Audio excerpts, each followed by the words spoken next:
कभी वो सोनिया गांधी के रिमोट कंट्रोल कहलाए, तो कभी सियासत के सबसे सुलझे हुए राजनेता। कभी मनमोहन बोलकर उनकी आलोचना हुई, तो कभी देश के सबसे सफल अर्थशास्त्री का तमगा भी उन्हें हासिल हुआ। 2 बार लगातार प्रधानमंत्री रहने वाला यह चेहरा तो एक है, लेकिन इसके किरदार कई। इस विराट सियासी शख्सियत के किरदारों की कई दिलचस्प और अनसुनी कहानियां हैं, जिन्हें आज हम आपके साथ साझा कर रहे हैं। आप में से बहुत कम लोग ये जानते होंगे कि मनमोहन सिंह ने अपने बचपन के 12 साल बिना बिजली के गुजारे हैं। उनके गांव में ना बिजली थी, ना ही नल, ना स्कूल और ना ही अस्पताल।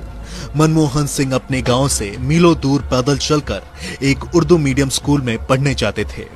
बिजली के अभाव में रात को वो केरोसिन लैंप की रोशनी में पढ़ा करते थे। अगर आपने ध्यान दिया हो तो मनमोहन सिंह बेहद मोटा चश्मा पहनते हैं। अपनी कमजोर आंखों के बारे में उन्होंने एक बार कहा था, लैंप के मध्यम प्रकाश में पढ़ने से मेरी आंखें कमजोर हो गईं। उर्दू मनमोहन सिंह की पहली जुबान है।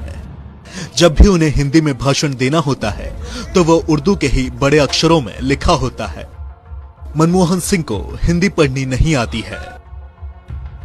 जगदीश भगवती दुनिया के जाने माने अर्थशास्त्री हैं और कैम्ब्रिज यूनिवर्सिटी में मनमोहन सिंह के दोस्त भी। अपने दोस्त का एक किस्सा सुनाते हुए जगदीश एक इंटरव्यू में कहते हैं, यूं तो मनमोहन ने सारे शहरी तौर तरीके सीख लिए थे, लेकिन उनकी एक ऐसी आदत थी जो इंग्लैंड में रहकर भी नहीं बदली। मनमोहन का प्रारंभिक जीवन गांव में बीता था। भारत के गांव में लोग दिन भर फ्रेश रहने के लिए सूर्योदय के साथ ही नहा लेते हैं। मनमोहन सिंह इंग्लैंड आकर भी इस आदत को नहीं बदल सके। वो यहाँ सर्दियों में भी हर रोज सुबह 4 बजे ही नहा लेते थे। मुझे तभी लगा था ये किसी मुकाम पर जाएगा। मनमोहन सिंह की एक इमेज है कि वो बेहद कम बोलते हैं। उनके प्रधानमंत्री रहते अक्सर विपक्ष के नेता मनमोहन कहकर उन पर तंज कसते थे। संजय बारू अपनी किताब एक्सीडेंटल प्राइम मिनिस्टर में लिखते हैं कि वो बेहद शर्मीले और चुप्पे थे। जब दूसरे लोग बातें करते थे तो वो बहुत खुश हो जाते थे, क्योंकि उन्हें बोलना नहीं पड़ता था। अंतर्राष्ट्रीय बैठकों में भी उन्हें वो नेता पसंद थे जो बहुत बातें किया करते थे, जैसे अफगानिस्तान के राष्ट्रपति करजई। वो बहुत बोलते थे और मनमोहन सिंह मुस्कुराते हुए चुपचाप उनकी बात सुना करते थे। मनमोहन सिंह ने कैम्ब्रिज में भारत के निर्यात और आयात पर अपना शोध किया था। कैम्ब्रिज से वापस आने पर उन्हें विदेश व्यापार विभाग में बतौर सलाहकार रखा गया था और इस विभाग के मंत्री थे ललित नारायण मिश्र। मनमोहन सिंह की बेटी दमन सिंह उनकी जीवनी strictly personal Mohan and Gursharan में लिखती हैं, एक बार ललित नारायण मिश्र मनमोहन सिंह से नाराज हो गए क्योंकि वो कैबिनेट को भेजे जाने वाले एक नोट से सहमत नहीं थे। इस पर मनमोहन सिंह ने कहा कि वो दिल्ली स्कूल ऑफ इकोनॉमिक्स में प्रोफेसर की अपनी नौकरी पर वापस चले जाएंगे। प्रधानमंत्री इंदिरा गांधी के सचिव पीएन हक्सर को इसकी भनक लग गई। उन्होंने कहा कि तुम वापस नहीं जाओगे और उन्होंने उन्हें वित्त मंत्रालय में मुख्य आर्थिक सलाहकार का पद ऑफर कर दिया और इस तरह से एक मंत्री से लड़ाई भी उनके लिए प्रमोशन लेकर आई। राजनीति में एंट्री पर मनमोहन सिंह ने बीबीसी के पूर्व पत्रकार मार्क टली को दिए एक इंटरव्यू में कहा था, नरसिम्हा राव जिस दिन अपनी कैबिनेट बना रहे थे, उन्होंने अपने प्रिंसिपल सेक्रेटरी को मेरे पास भेजा, जिसने मुझे कहा प्रधानमंत्री चाहते हैं कि आप वित्त मंत्री बने। मैंने सोचा कि वो ऐसे ही कह रहे हैं और अगले दिन नरसिम्हा राव फिर मेरे पास आए, बल्कि थोड़े गुस्से में ही लग रहे थे। उन्होंने मुझसे कहा कि मैं तैयार हो जाऊं और शपथ लेने के लिए राष्ट्रपति भवन चलूं, और कुछ ऐसे राजनीति में मेरा प्रवेश हुआ। अविभाजित भारत में गाह नाम का एक खूबसूरत गांव था। जिला झेलम और साल था 1972। 26 सितंबर को कैंप बेलपुर के चक्री गांव के अमृत ने एक बच्चे को जन्म दिया था। बच्चे की पैदाइश के वक्त उसके दादा संत सिंह और दादी जमुना देवी भी मौजूद थे। पिता गुरमुख सिंह पेशावर के एक फार्म में नौकरी करते थे। ये फर्म अफगानिस्तान से मेवे मंगवाती और उसे पंजाब भर में सप्लाई करती। बच्चे की पैदाइश की खबर सुनकर गुरमुख गांव और फिर पूरा परिवार पंजाब साहिब पहुंचा। जब ग्रंथी साहब ने गुरु ग्रंथ साहिब का पन्ना खोला तो उसका सबसे पहला शब्द था मां, और इस तरह बच्चे का नामकरण हुआ मनमोहन। जब वो छोटे थे तो लोग प्यार से उन्हें मोहना बुलाते थे। बाद में यही मोहना लगातार 2 बार भारत का प्रधानमंत्री बना और आज दुनिया उसे महान अर्थशास्त्री और भारत के पूर्व प्रधानमंत्री मनमोहन सिंह के नाम से जानती है।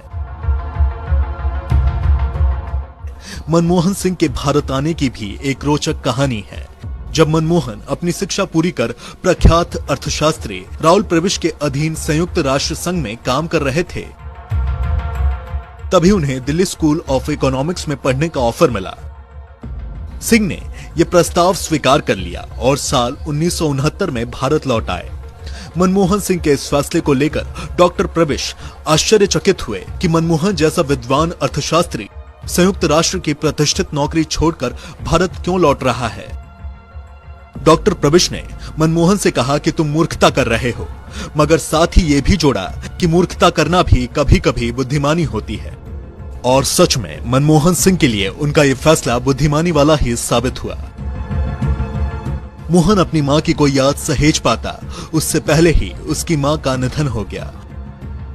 नन्ना मोहना अपने दादा दादी के साथ ही बड़ा हुआ। मां अमृत के गुजरने के बाद गुरमुख के लिए अकेले पेशेवर में मोहन को पालना मुश्किल था, सो उन्होंने मोहन को गाह भेज दिया। मोहन के पिता हर महीने पैसे भेजते, साथ ही ढेर सारा मेवा भी।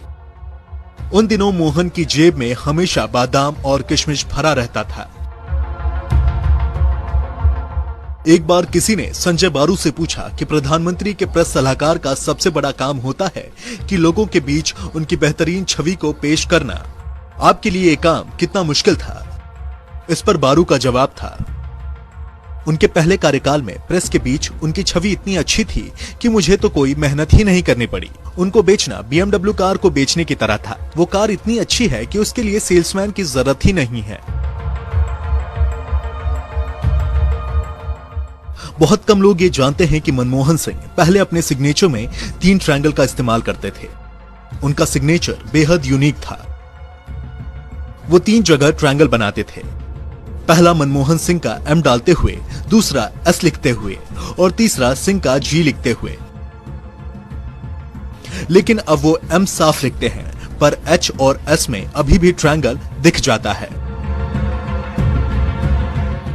इंदिरा गांधी को आयरन लेडी के तौर पर जाना जाता है, लेकिन एक बार मनमोहन सिंह ने उनके भाषण में से कुछ चीजों को हटाने के लिए कहा और इंदिरा मान भी गईं।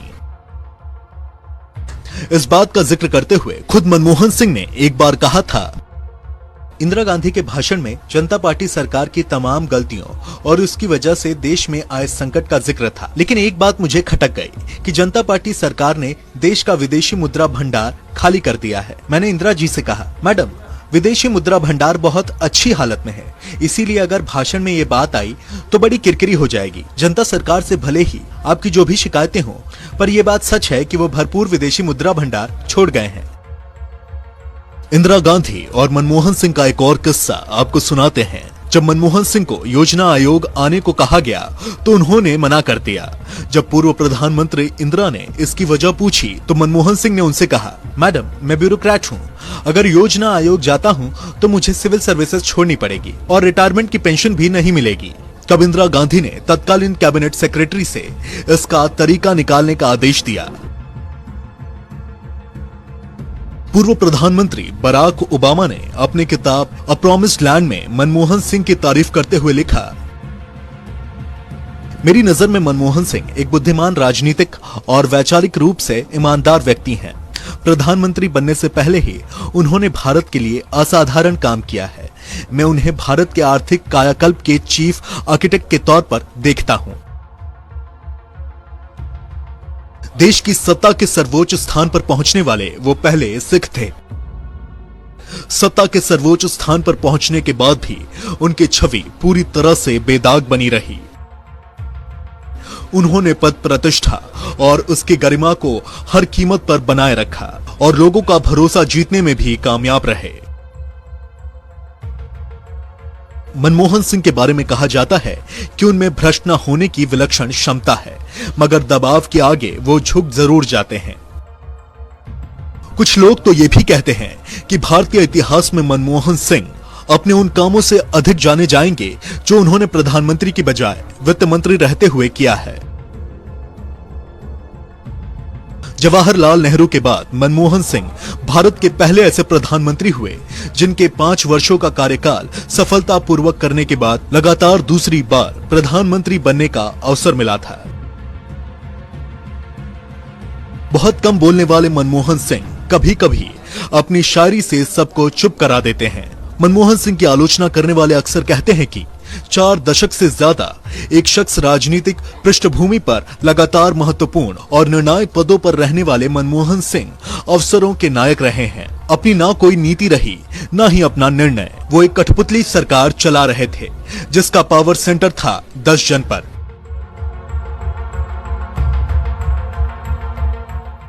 जनवरी 2014 में मनमोहन सिंह ने प्रेस कॉन्फ्रेंस करते हुए कहा था, मेरा मूल्यांकन इतिहास करेगा। 14 साल की उम्र में विभाजन का डंस झेलने वाले मनमोहन सिंह को उनके विरोधी एक्सीडेंटल प्राइम मिनिस्टर कहते हैं।